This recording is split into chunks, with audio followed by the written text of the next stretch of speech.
Chapter 6. The Truth. Swanson ordered Amy and Claire to stay in his office while he organized his officers. Judge McIntosh, LiZa's father, was already on a plane with the money. Everybody seemed to be busy doing something to help LiZa. Amy and Claire felt like they were the only ones doing nothing. "We've got to do something, Claire," said Amy. "Lisa's our best friend." "You're right," replied Claire.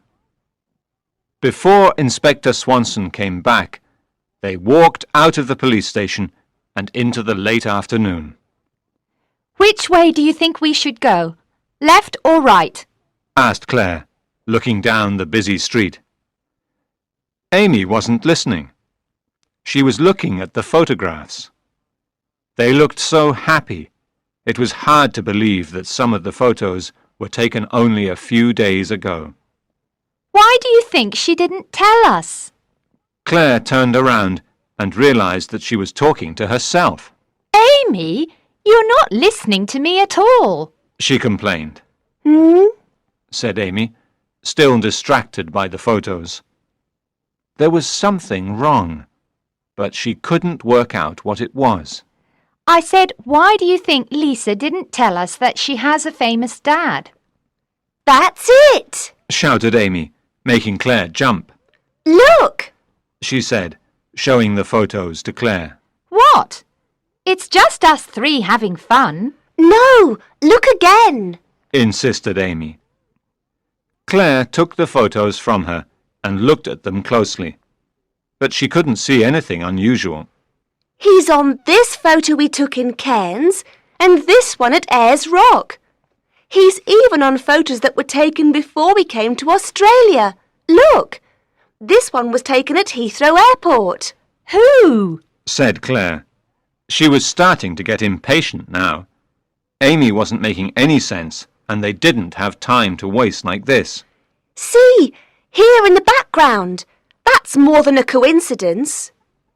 Amy was pointing at the figure of a man with black hair in the background of the photos.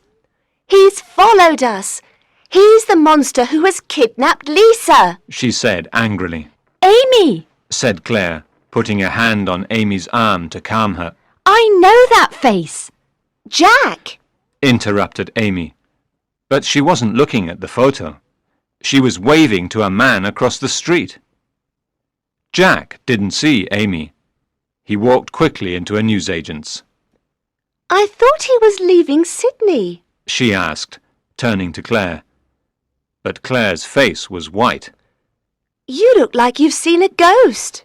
Smiled Amy. "Amy, the man in these photos. It's him. It's Jack."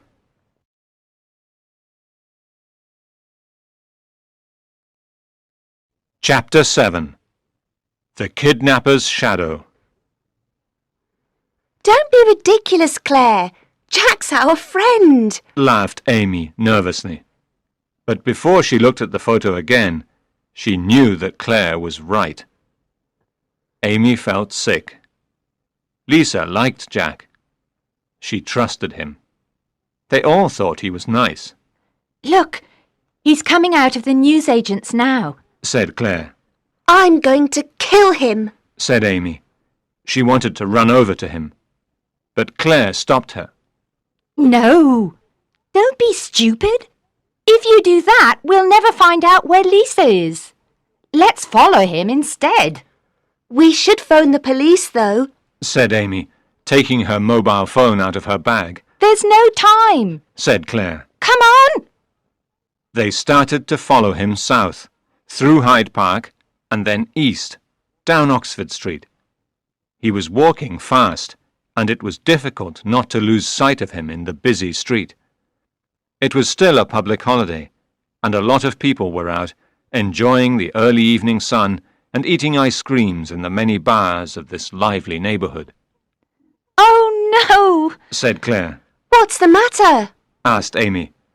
She was staring at the back of Jack's head as he crossed the road a few steps in front of them.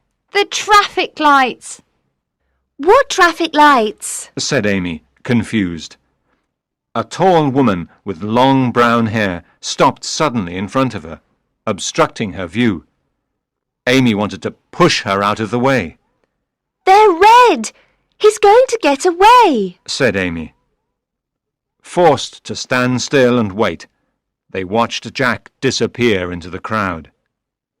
It felt like an hour before the cars stopped and they could walk across the road. It's useless, shouted Amy. We'll never find LiZa. We can't give up now, said Claire. I'm going to the police station, said Amy, refusing to go any further. But then, as she turned to go, she saw him again.